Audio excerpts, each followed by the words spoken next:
Hi everyone, welcome to Essy Cooks. In this video, I'm going to be sharing with you how you can cut your grocery bill in half, or at least how you can greatly reduce your grocery bill, how you can save money on groceries. I'm going to have 12 simple tips, and none of them require you eating just ramen noodles every week. These are practical tips that you can use to reduce your grocery bill if you've been overspending like I was. So we're going to start with number one. So number one is you may need a wake-up call like I did. I needed to actually look through my credit card and look through my spending and see how much I was actually spending on groceries per month. And I could tell right away it was too much. I feel like I'm not throwing out a lot of food, but for some reason I'm still overspending. So I had to go in and look at how much I was spending and what was really going on. So a few of these tips are going to take some time and effort on your part, which kind of sucks because I know getting out of your routine and changing things up takes a little bit of work at first. But once you get these new systems in place, you can help yourself save money and use it for the other things that you want to buy. So number one was wake up call. Now number two is probably one of the biggest ones for me, which was to shop the pantry and shop the freezer. So what I mean by that is I was overstocked on so many items. If you shop at Costco or you buy things in bulk, things like that, you may have a lot of food in your house that you're actually not using on a regular basis. If you keep overstocking on those things week after week, month after month, it just keeps adding up on that grocery bill and you're maybe not using all of the food that you have in your home. So for example, for myself, what I would do is before I went to the grocery store, I would actually look through my cabinets and look through my freezer and see what was in there that I could potentially use this upcoming week. So I would go through and find, okay, I have this huge bag of, say, red lentils, or I have 5 cans of chickpeas, or I have who knows what in the freezer, a bunch of wraps, I'm gonna make burritos, I have rice, whatever it may be. I was planning ahead to use some of the things that I had in the pantry and not overstocking. Now, I totally understand it's nice to have a variety of food in the house, but I was making new intricate recipes every single week, and I was just overstocking on a lot of items. So I found that was a huge game changer for me, was actually just going through and using the inventory that I did have. The other benefit of that is your food is not expiring. I know a lot of shelf-stable food takes a long time to expire, but at the same time, you can still go in there and find old things and throw them out, and there's just no need for that when, if you keep on top of your inventory, you can actually use all of the things that you have. Number three goes along with number two, which is modifying recipes and using what you already have. So if you find a recipe, you really want to make it, and there's maybe 2 or 3, say, ingredients that you don't have, see if you can modify those ingredients and use ingredients that you already have in the house. Because if every week you're trying new recipes, if you're someone who likes to experiment with new recipes and new dishes, that's so fun. I would never want to ask to take that away from you, because there is a joy in cooking and I would never want you not to do that.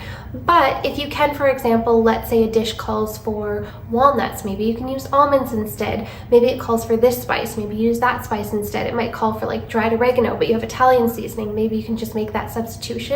Just little things like that, or like raisins, but you have craisins. Just swap them out, and obviously you don't want it to taste terrible, but if you can swap it out with something you already have in the house, these little modifications are going to go a long way in you not overspending on your groceries. Number 4 is to plan your meals ahead. So if you're just going into the grocery store and just buying this, buying that, because you know you use it and you know you like it, but you're not actually having a meal plan, it can be a little bit difficult, because then you're not sure that you're going to be using the items that you're buying. Now, for example, if there's some snack or something you have, you buy it, your kids eat it every single week, totally fine. But if there's certain things that you find, like greens or lettuce or cabbage or this thing or that thing, that you're finding at the end of the week it's going bad and you haven't used it, those are the things to look at, and that's where meal planning really comes in. Because if you plan out your meals ahead of time, you're more likely to use up all the ingredients that you've purchased. I mean, this is a reason that people actually sign up for those food delivery services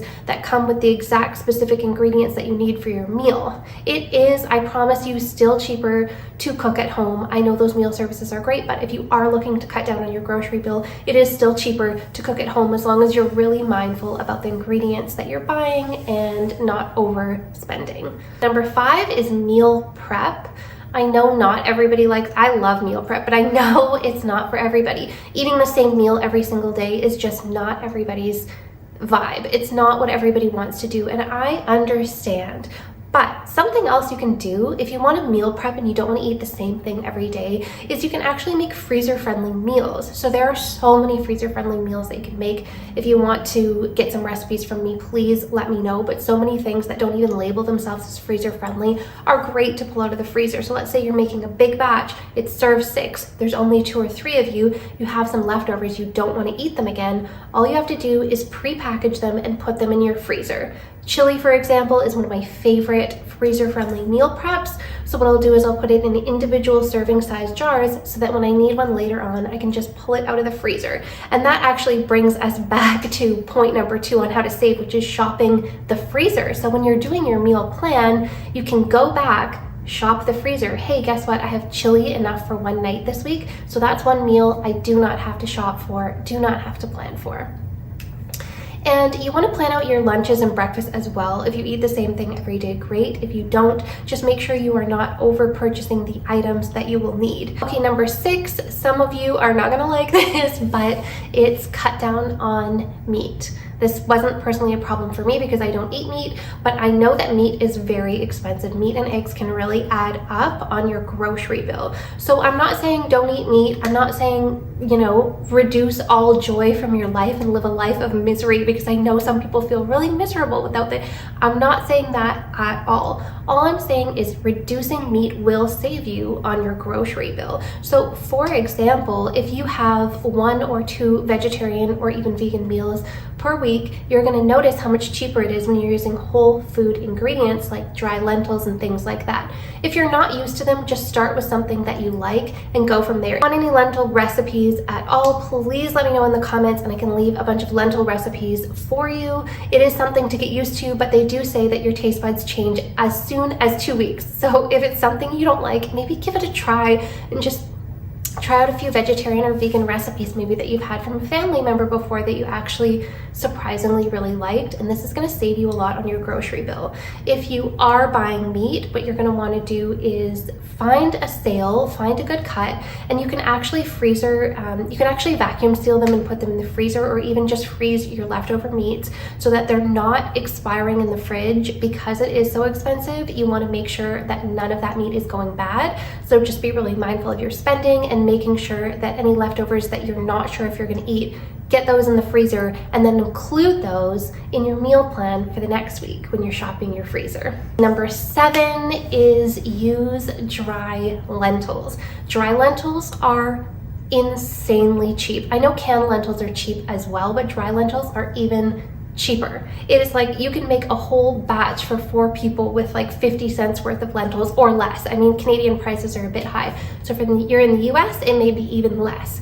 Dry lentils are so cheap, and they're actually a longevity food. They are so good for you. They are full of fiber. They're incredibly healthy, and they have protein as well. So you may want to pair it with something else to bulk it up a little bit, but dry lentils, honestly, if you can make 1 dish with dry lentils per week instead of a meat dish, you are going to save a lot of money. And if you're used to using canned lentils, using dry lentils is actually going to save you still quite a bit. I know it's a little bit, but each little bit is going to add up, and using dry lentils has actually noticeably saved me some money since I've started on this new cut my grocery bill in half routine. So I have noticed that using dry lentils is saving me money. I use lentils all the time, but yes, the dry lentils are saving. Now, it takes time, of course, to cook dry lentils, and I understand convenience is amazing, but when we're looking at cutting our grocery bill down, we're gonna put convenience aside once in a while and just do a few things that are gonna save us. Okay, now next, number 8 is to cut down on drinks, or consider cutting down on drinks. So for example, if you drink a lot of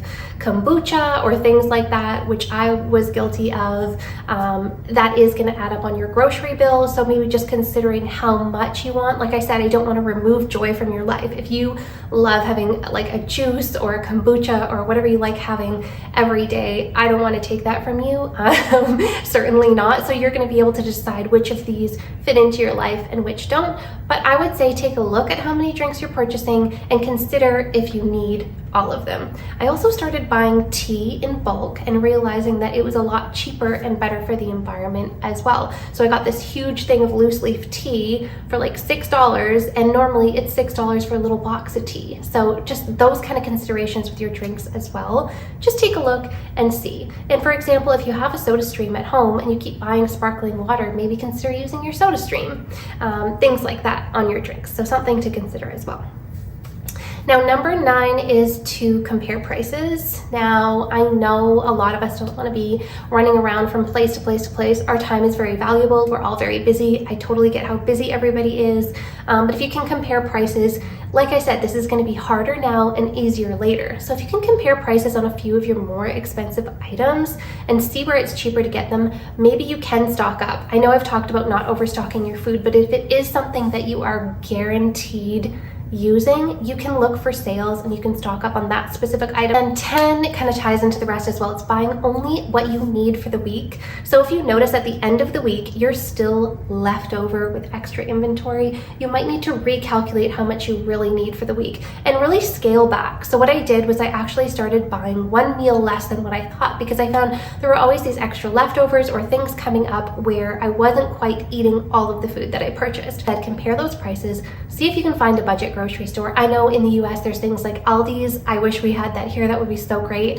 That can be a really great place to shop, but double check the prices on some of the things like almonds and things like that, just to make sure that it makes sense to buy them there, because it might be better to buy them at Walmart or something like that. So just keep that in mind. Now, number 11 is DIY. So I don't know how much time or effort you want to put into this, but if you can make things homemade, like corn tortillas or flour tortillas, or your own homemade bread rolls, or your own homemade pasta sauce, even just a really simple marinara, which you can take, you know, the crushed tomatoes or the tomato sauce from the can, which is like a third the price of buying a marinara, and just add a couple ingredients, a little bit of garlic, a couple spices, you might find that you're actually saving money on that as well. So look into if there's anything that you could make yourself that is going to save you money.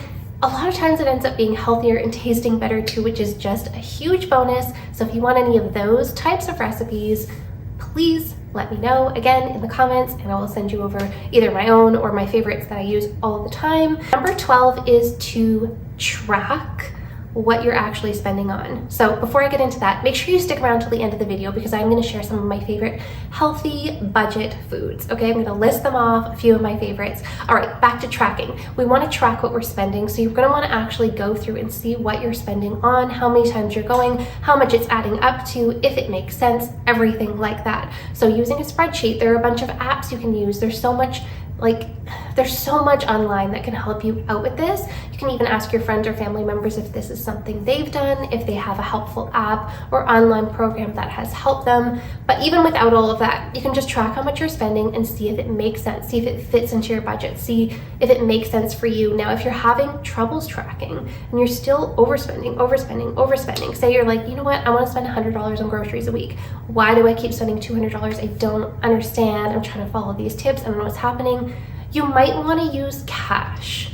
I know it's really old school and I never have cash on me, but this method is really effective. So if you pull that $100 out, you know that's what you have for the week. That's what you're going to spend. You're going to start calculating. You're going to start using your things at home. It's going to really motivate you to follow the first 11 tips, because you have to, because you've run out of that allotted amount that you've given yourself. Of course, like I said, I do not want to ruin your life. I don't want you to feel like you can't buy the healthy foods that you need or things like that. So you're gonna have to just really consider what works for you and what doesn't out of this list and implement them. And please, please, please let me know if any of these tips were helpful for you.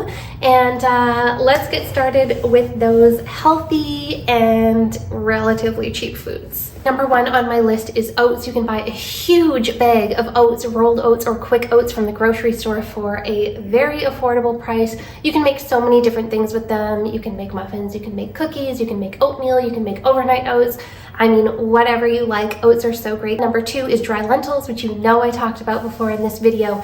They are so cheap and they last you such a long time. So if you can get in the habit of cooking with dry lentils, you're gonna save a lot of money. Number 3 is rice or brown rice, whichever one you like. Rice is cheap. You buy a huge bag. You can actually check in the grocery store. Usually at the bottom, it'll say how much per 100 grams or whatever it is in the States. I don't know, this is just in Canada.